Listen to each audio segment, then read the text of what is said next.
Welcome to our GCC series on the new code of professional practice. My name's Julia Bell and I'm joined by Nick Jones, the Chief Executive and Registrar, and Andrew Fielding, Policy and Insights Officer. Welcome to you both. Thank you.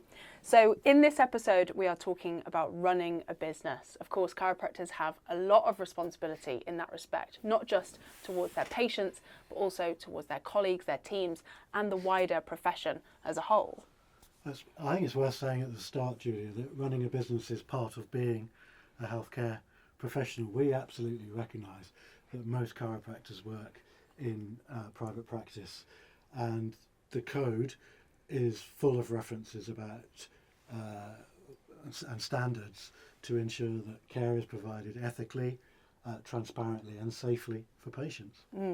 Well, let's start off with that, if you don't mind. I want to talk about ethics and transparency first off. The code now says that chiropractors must be honest, fair and transparent in business. But that sounds broad, so what does it mean in practice? I think what it means is essentially about separating business interests from clinical judgment. And it's really important, isn't it, that care is provided on the basis of good clinical judgment, rather than, say, on the incentive to, I don't know, maximise profits or incentivise particular aspects of service. Yeah, so it's kind of about the patient's perception of how much integrity is in the business too, and that their care is the top priority. It's not just commercially motivated. Yeah, absolutely. I think that separation is so key between what you are doing clinically, what's in the best interests of the patient, then look to make the financial decisions and how you are paying for care, or what you're recommending in terms of care. That recommendation must be in the clinical best interests of the patient. I want to talk about one of the more detailed areas of the new code, and that's financial payment plans. Quite a lot of new guidance in that respect. Can you talk us through it? Yeah, absolutely. So, as Nick was saying, it's so important to keep that separation between the clinical plan, what you need to do to get the patient to the point that they want to get to, that they've agreed to, and the financial plan, the financial payment plan. And you've got to keep those two separate. And so that might mean actually having separate paperwork for them, or explaining them to the patient separately. The two have got to be kept apart. We can't have the financial plan driving the care that they're receiving. That's not patient-centred care. That's not what we're looking for here. And then when you've got that first appointment with a patient, that's when they're at their most vulnerable. And that's the code has something very specific to say about this, which is when you make your diagnosis and you propose your plan of care, any financial plan can't extend beyond that point. We don't want to get into the situation where your clinical plan of care is that it will take 6 sessions to improve their condition or get them to the point where you've agreed that they're going to get to, but the financial plan is for like 12. That's not fair. That's putting pressure on the patient to sign up and get involved, sign up to a contract that's inappropriate. A payment plan can really help a patient to access care and to balance their finances and to budget. That's not a problem at all. It's about making sure that those payment plans are fair and ethical, and that you are not pressuring them into and applying pressure to a patient to sign up to a payment plan. So when you say the financial aspect can't be driving it, so if it comes down to pressuring a patient to sign up for perhaps more than they need, or for guaranteeing a discount when perhaps again that's more than what the clinical plan laid out, that maybe wouldn't be the cautious way, that wouldn't be the... Or even guaranteeing access at a certain time, for example. Yes, all these sorts of things. And Okay.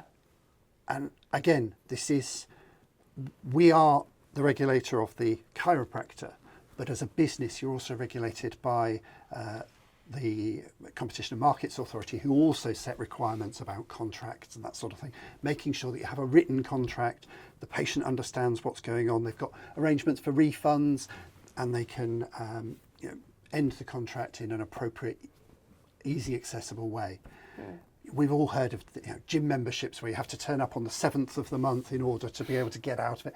That's not appropriate. That's not what we're going to see in chiropractic. So rule of thumb, if you could explain the financial plan to the GCC or to the patient's family, for example, chances are that is new Yeah. code approved. Yeah. Okay. And there's a new emphasis on being clear about who's being regulated and by which regulator. For sure, it's really important that patients are clear about who they're being treated by, and if it's a registered chiropractor, that the registered chiropractor makes it clear that they are registered. Okay. And how does this pertain to other people who might be working in the clinic? So as clinics have got bigger, you might be, as a chiropractor, you could be working with all sorts of different professionals. Yeah. And some of them might even have a chiropractic qualification, but they've registered with somebody else. And so it's really important that the patient knows who is providing their care and who they're regulated by. And so it could be as simple as having your registration certificate up on the wall behind reception, being clear that these people are registered chiropractors.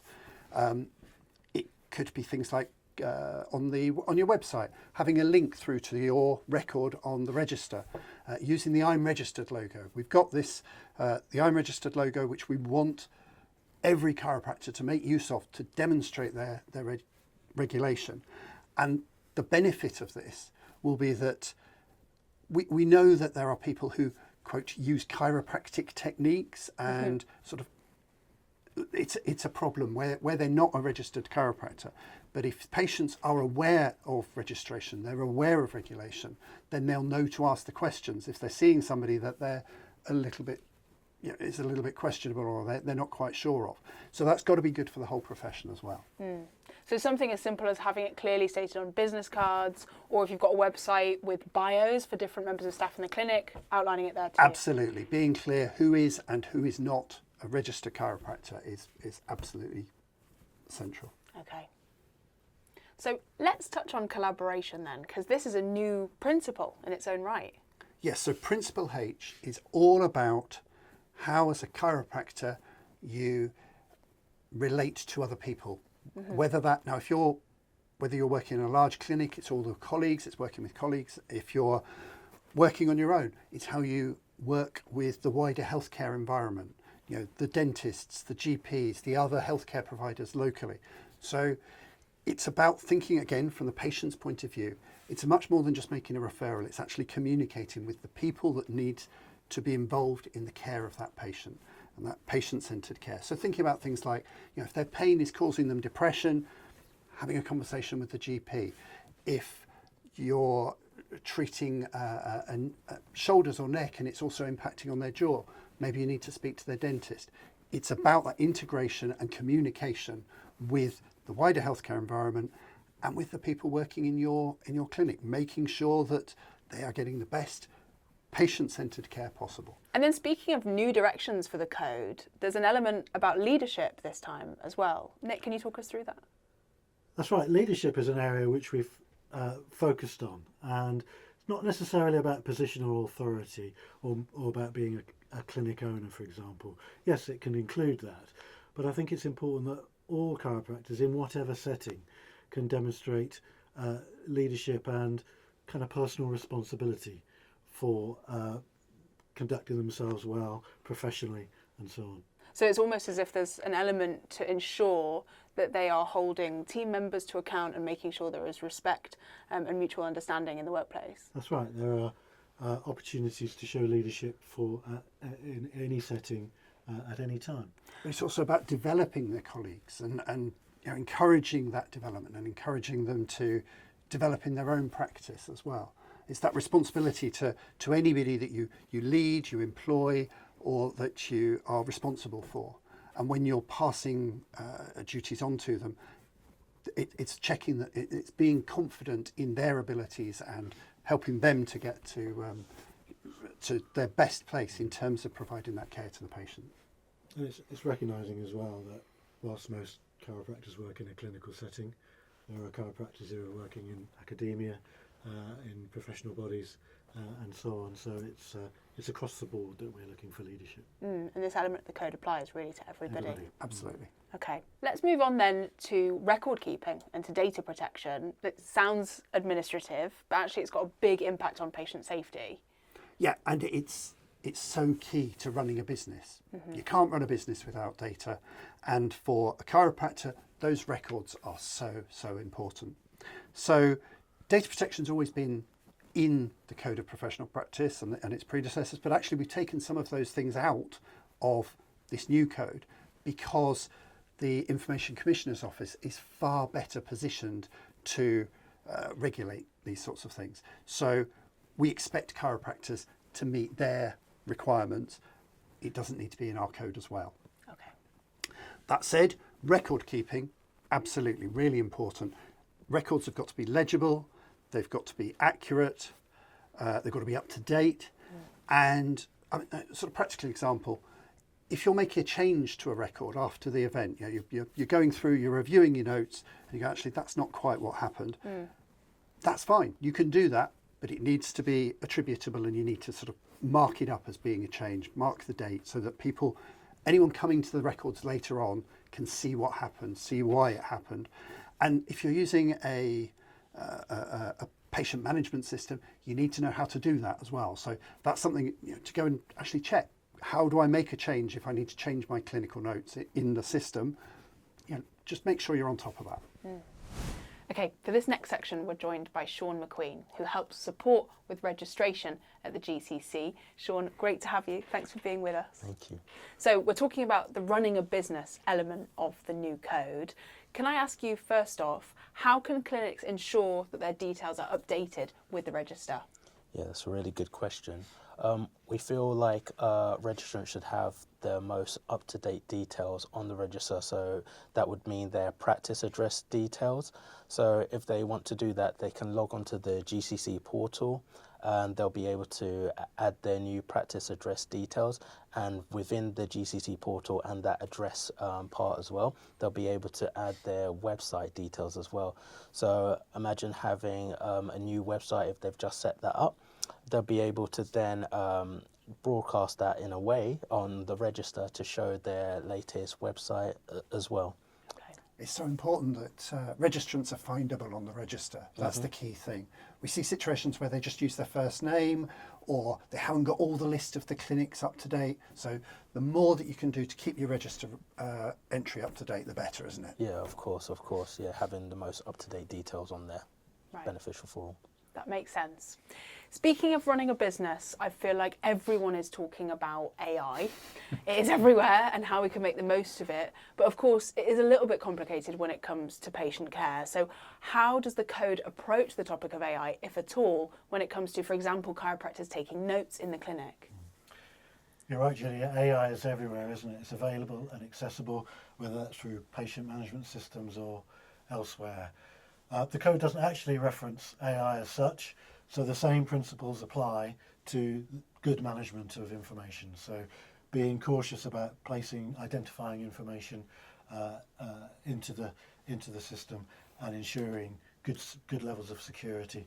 And of course, at the end of the day, the registrant is accountable for taking that note and keeping that note. It's not the AI system or the bot, it's the registrant. Okay, that makes sense, thank you. And then Andrew, I wanted to come to you. This I'm registered asset, Yes. how can clinics get a hold of it? Yep. Any registered chiropractor can log into the portal. There's a little tab there, and you can go and you can download images, there's posters, there's all sorts of information about how to use it. And if you've got any questions, or you need something slightly different, or your design agency needs something slightly different, get in touch with us. We want to get it out there. We want people to use it. So happy to help in whatever way we can. Okay, great. Okay, well, just before we finish, if there was one big takeaway that each of you wanted to share, what would that be? Nick, let's start with you.